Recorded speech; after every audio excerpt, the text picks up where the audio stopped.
Hello, my sexy muffins, and welcome back to another video. In this video, we're doing a review, my thoughts on Hannibal Lecter. Not Hannibal Lecter, the movie Hannibal, which is named after Hannibal Lecter, and we're going to be doing that. And now, first off, spoilers. There is mentions of pew pew red stuff from the human body, and also people eating people in this. I obviously do not condone what Hannibal Lecter does, but he is a fictional character, which is fine to simp for him as long as you are, because it is fine to simp for the bad guy as long as it's not a real life person, such as when people had simped for Jeffrey Dahmer. That is not okay because he is a real life serial killer and he's a piece of poo. So if you are obviously not simping for real life bad people that is depicted in movie, you are fine. Simping for fictional characters is fine as long as you don't condone or support what they do, and also that you know that they're bad and can admit that you don't need to fix them, and also that you don't emulate what they do and all that stuff, and it's just fiction. You know how to separate fiction from reality. Now let's get on to the video. Also, disclaimer, spoiler warning for Hannibal and Silence of the Lamb. Now, this movie Hannibal takes off 10 years after Hannibal has escaped. Clarice has become an FBI agent, all that stuff. She is first off caught into a pew pew event when she was trying to arrest someone, and it ends up with a woman who had HIV. Yes, they mentioned that. And she ends up being pew pewed and unalived and gets blood on her baby. Why is that important? The scene I have biggest picky stuff with is that the baby, they're spraying water into the baby's face, Clarice's, to get the red stuff off the baby so she does not get infected and such. But big but here, that spraying water onto it with red stuff on the face of a baby while they're screaming is bad because you could begin it in the mouth. And that scene just really bugs me because that a better way would get your hands wet and wipe it off. That would have been better, but it wouldn't be as dramatic effect. Just that is a little nitpicky for me. Anyways, Hannibal is in Florence. He's been watching Clarice's career, all that good stuff. He sends her a letter and is very seductive about it, honestly. And it ends up having stuff with Mason Verger. Mason Verger is the big bad P word, a dirty flaky biscuit. And Hannibal dealt with him by giving him under the influence of substances to make him harm himself and disable himself so he could never hurt another child, basically. I don't know if that's the full reason he did it, but Hannibal doing that to a big bad P word makes Hannibal more attractive to me, honestly. That's just me, though. Now, Hannibal's in Florence pretending to be a doctor named Dr. Fell, all that stuff. And there is a police officer that in Florence, Italy, that figures out that Hannibal Lecter is Hannibal Lecter, that Dr. Fell is Hannibal Lecter.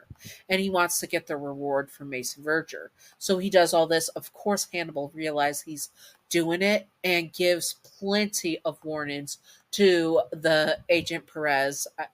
Passy, I think, not Agent Perez. Why did I say Agent Perez? One sec.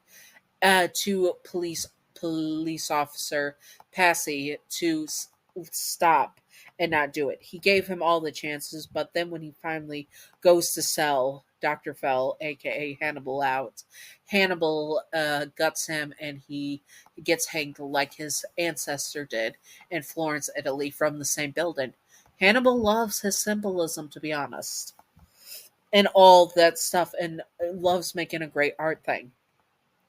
Hannibal Lecter wants to come out of retirement and become a serial unaliver again. So he gives this message to Clarice, and also in the movie verse, because of this movie and the director it has, Hannibal Lecter from the movie verse of this is basically has a foot fetish. I don't make the rules. It happened.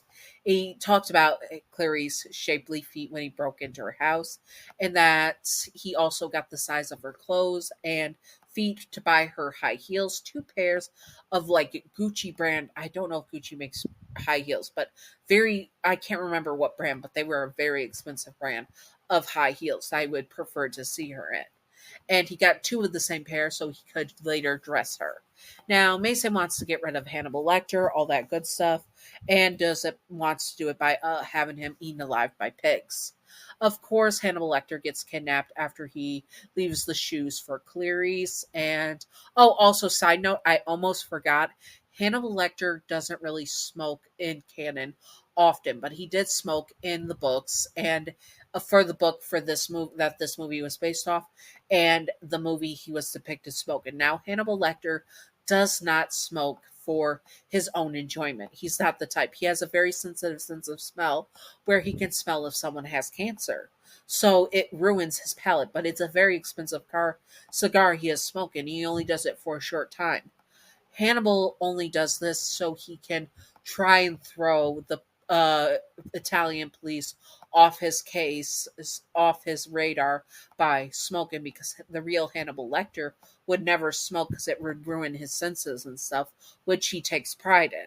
So he only did that and butted it out while it was still very long to try and do that. So that is a minor detail that a lot of people don't realize. He's doing it to try and throw the police officer off to keep cover of who he is. He's not doing it for his own personal enjoyment, which is a nice touch for Hannibal Lecter in general. Anyways, so he gets kidnapped and he's about to be fed to pigs, but Clarice figures out because she knows that Hannibal Lecter is kidnapped by Mason Verger, and she goes to save him. Given the best line of the movie, I personally think of like, "If you touch me, I will pew pew you." Obviously, the S word and not pew pew.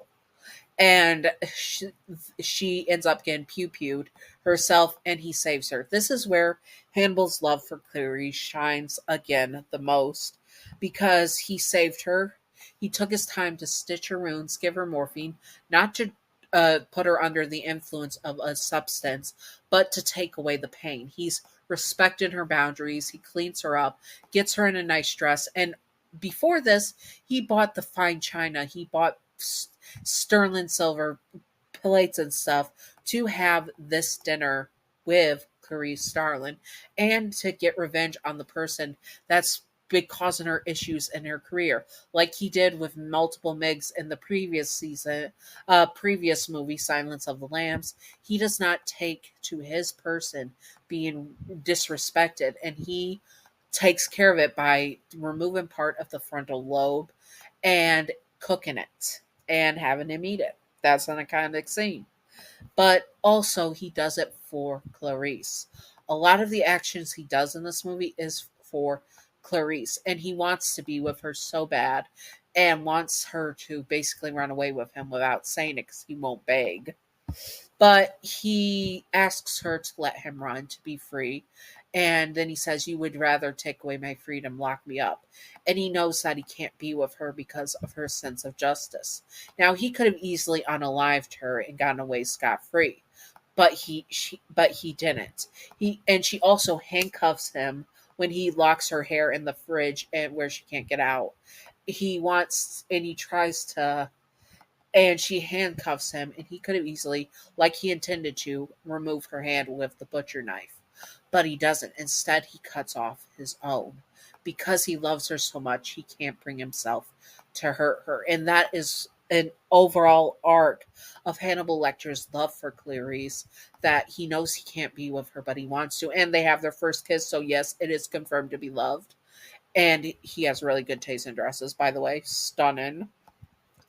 And overall, it shows how he grows to love her, that he can't physically hurt her, even though she was trying to keep him to, to get him arrested.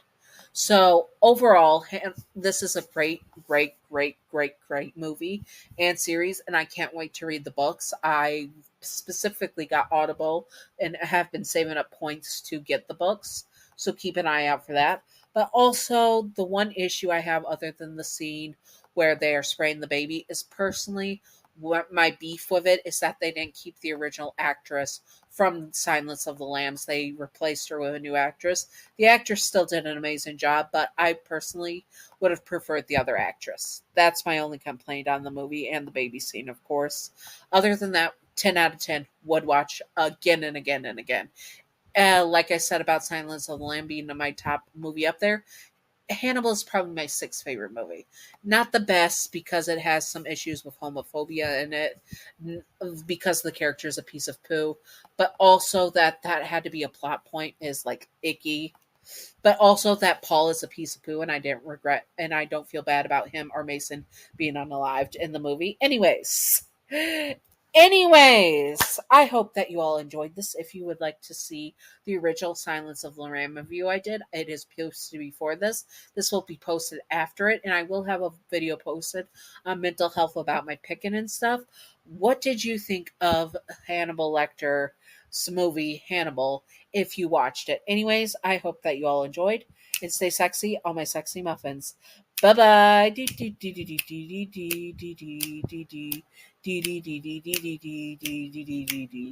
Secret outro time, secret outro time, secret outro time, secret outro, baseball bat. Welcome to the secret outro. And the secret outro question of the day is, what do you think of the ship Hannibal and Clarice? Do you like it? Do you ship it? Do you rip it? Comment it below. I personally ship it and love it. Anyways, I hope that you all enjoyed, and stay sexy, all my sexy muffins. Bye bye.